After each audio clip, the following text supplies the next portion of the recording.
Welcome. Today we're going to learn how to troubleshoot missing dial tone issues on your Brother MFC-J5855DW. This video will cover multiple models. Even though your machine may not match the model referred to on the screen, the overall process will be the same.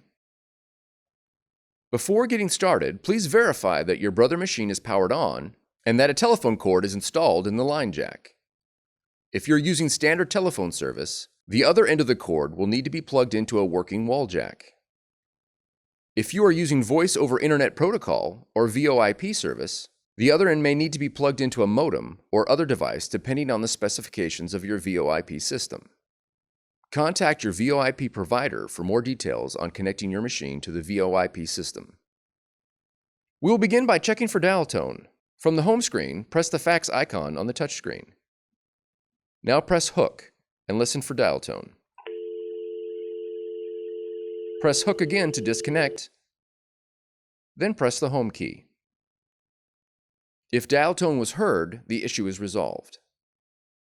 If not, disconnect the phone cord from your machine and verify that you are using a 2-wire phone cord. If you are using a 4-wire cord, replace it with a 2-wire cord like the one supplied with your machine.